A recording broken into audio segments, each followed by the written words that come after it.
I've been late. I've been hella late with this. This is the latest I've been with this. I apologize, but I've but yeah, I've had a lot going on, and I've and this whole week has been crazy. The Bills, God, they're in trouble. They really are. They totally blew that game, that Monday night game against Denver, and I saw their schedule, their upcoming schedule. Now they play the Jets this week.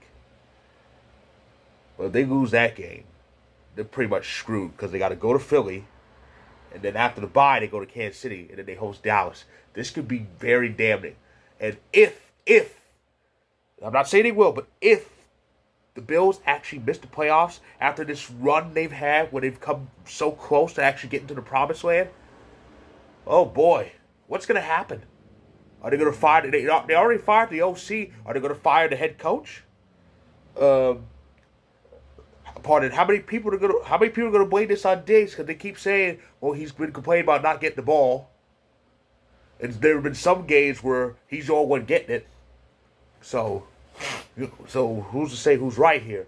But this is the Bills are in a conundrum here. It's pretty bad in Buffalo sports because the Sabres, who are expected to kind of break that long playoff drought, they're struggling. And now the Bills are struggling. They are 5-5. They are still behind the playoff line, and it's almost Thanksgiving. You know, it's getting hella hectic. It's getting hella hectic in Orchard Park right now. Of course, the AFC North is a log jam. Steelers beat us, and Love came so close, but he played his ass off, but the problem is some of my fellow Packer fans just can't seem to see that. I actually had to leave a Packers fan group on Facebook because all that group was a let's bitch at Jordan Love session. Oh boy. We are so spoiled. Well, I'm not, because I knew we would kind of have hardships after moving on from Rodgers. But come on, it's not like the kid's not trying. He's trying. Why can't people see that? And I said the Ravens, boy. Ravens actually blew it against the Browns, so the Browns are 6-3. Thing is, though, they're going to be going out with Deshaun Watson for the rest of the year. Boy, was that a waste of money. He's going to get $63 million a year for the next, they say, 4 years. Oh, why do the Browns do shit like this? They're a bunch of idiots. And I always kind of hope for something good for them, but they really get their own way like this. It's ridiculous. And the Cowboys made it rain with yards, and more yards. It's crazy. So yeah, I'm kind of trying to crib note it for this week because I've got a lot to kind of drink in tonight because week 11 starts tonight. And here's the thing, it's hard to believe we're this close to Thanksgiving because Thanksgiving in the NFL season has always been that major date when the playoff talk intensifies. This even now with this 18-week season. This is the third year of the 18-week season, meaning the season is basically divided into even 6 weeks in 6-week increments. The first 6 weeks are like a group, or like a test, if you will. Who's good, who isn't, who's contenders, who the contenders are, who's the pretenders, who's playing for the draft. That's what the first 6 weeks are. The heart, weeks 7 through 12, kind of cements that for some teams. Some teams by this point, their season's over. Take the Carolina Panthers, their season's over.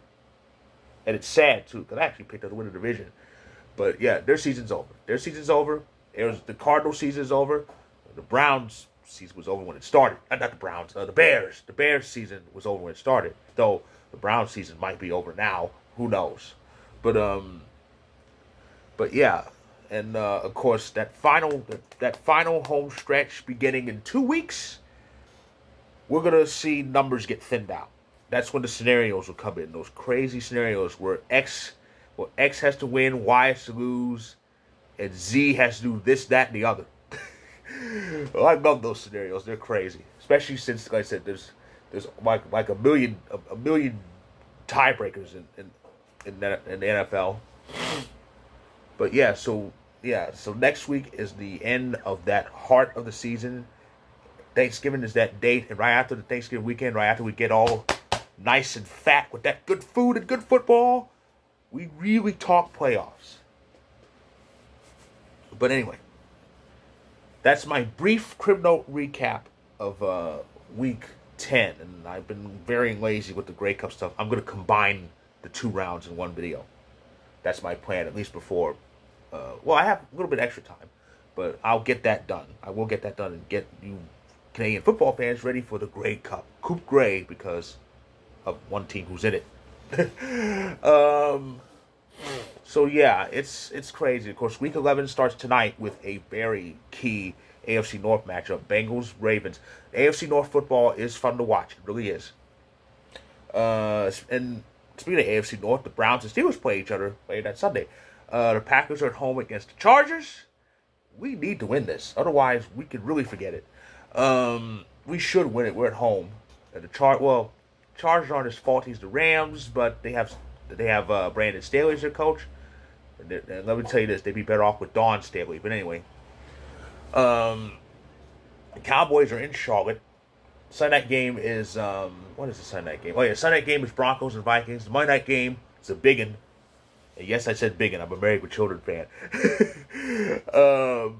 Super Bowl rematch on Monday night. Chiefs, Eagles. Chiefs are at home. That's gonna be awesome, especially for us fantasy owners who have Mahomes, Kelsey, Hurts, AJ Brown, you name it. So it's gonna be pretty delicious. I sense a lot of Monday night comebacks in fantasy football for this week. But that's my recap. If you like this video, click the like button. For those on YouTube, hit subscribe if you want more. For those of you on TikTok, feel free to hit that follow button. My story will be featured. Check it out when you can. I'll be back. I'll get a combined review for the CFL for both rounds. I'll get that done this weekend. So stay tuned.